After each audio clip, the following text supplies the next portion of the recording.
Hello and welcome to this economics content training video produced by the Georgia Department of Education. In this episode, we will take a look at Standard SSEF 5, Element A, that deals with the roles of government in the United States economy.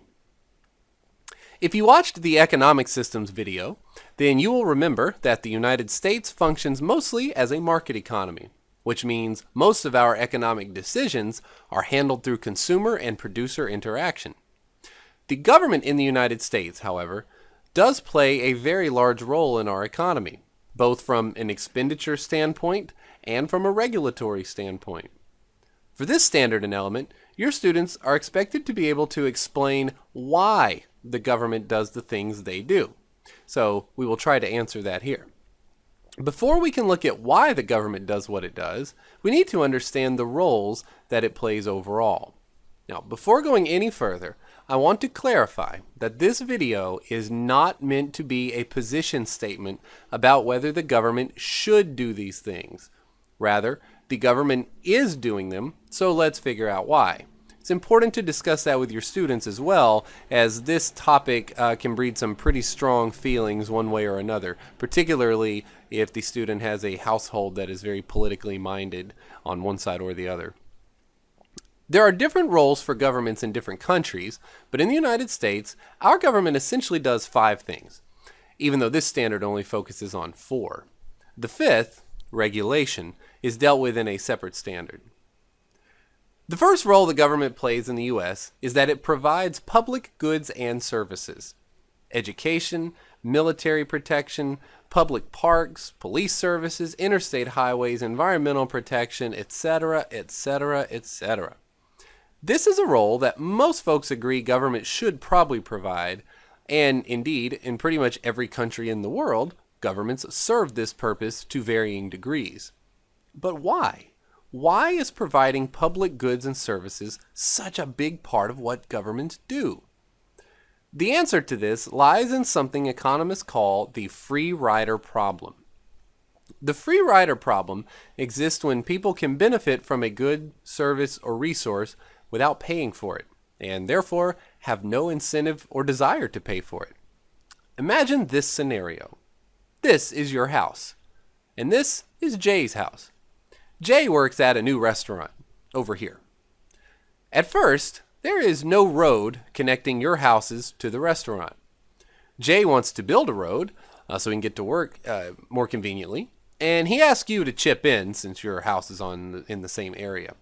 You say, no thanks.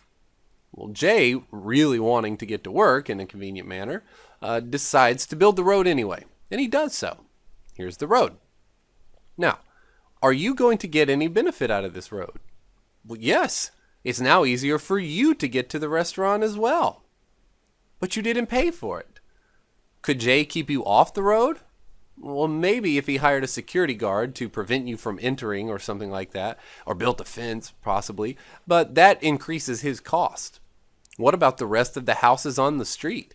He can't possibly prevent everyone from using the road, nor can he collect money from everyone in an efficient manner.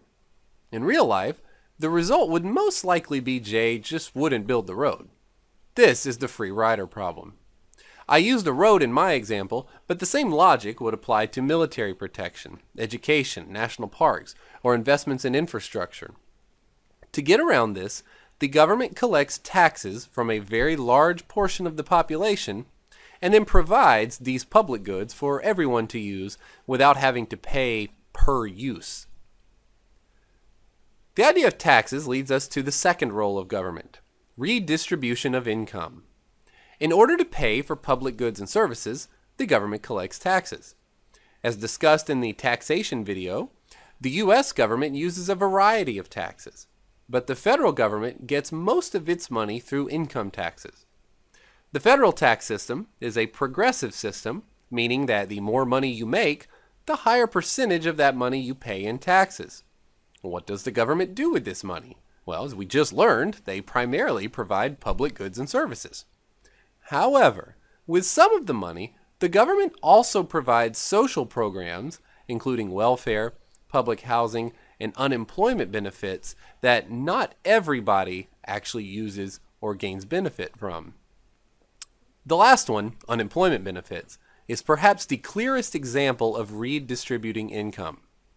The government is taxing people who are making money and then allocating some of that money to people who aren't making money, perhaps due to being laid off. To get back to the standard then, why would the government do this? Well, in the video on economic systems, we briefly discussed that sometimes economies value the social goal of stability.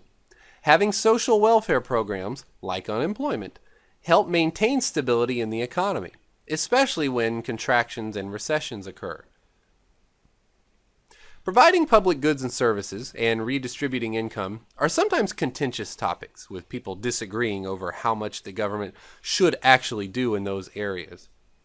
There is one function of government, however, that is nearly essential to a healthy market economy: protecting property rights. In order to encourage entrepreneurship, innovation, and risk-taking, the government in the United States has developed a sophisticated system of rules and protections that allow people and corporations to own things they develop. This is true of actual inventions, which can be patented, logos and name brands, which can be trademarked, and even songs or drawings and movies that can be copyright protected. If someone steals your property, physical or intellectual, you have legal action that you can take to recover some of your damages. You cannot overstate the importance of this for students. Protection of property rights is absolutely critical to the United States economy. This protection is what encourages companies to spend millions of dollars in research and design for products. They know that when they get their good or service to the market, they will be allowed to sell it without worrying about people stealing it. Countries without these protections find it hard to lure in new businesses and industries. Finally, the government in the United States works to resolve market failures. What exactly is a market failure?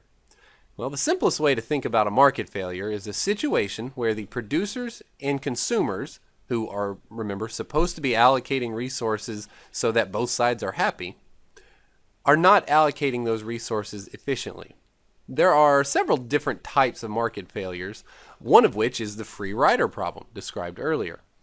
Another market failure occurs when a monopoly, or a near monopoly, dominates an industry.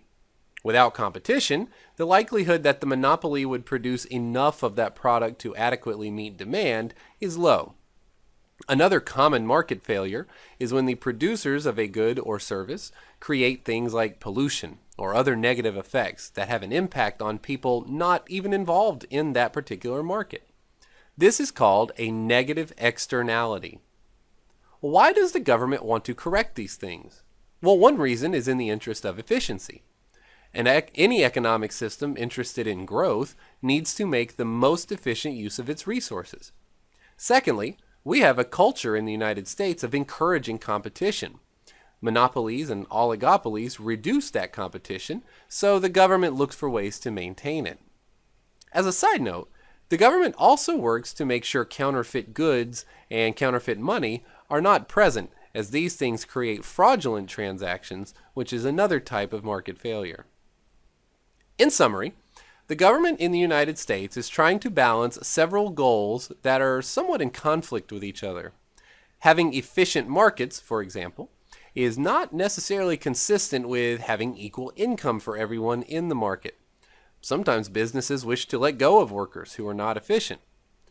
In the interest of stability, however, the government is interested in making sure those newly unemployed folks don't fall too far, and the government redistributes some income for that purpose. While the four functions of government discussed here remain basically the same over time, the priority of them can change depending on economic conditions and political willpower. Perhaps the biggest takeaway is for students to get a broad overview of government involvement in the economy, so they realize when they hear it discussed in the news or in the media, they understand that this is a complicated and layered topic with no real right or correct answer.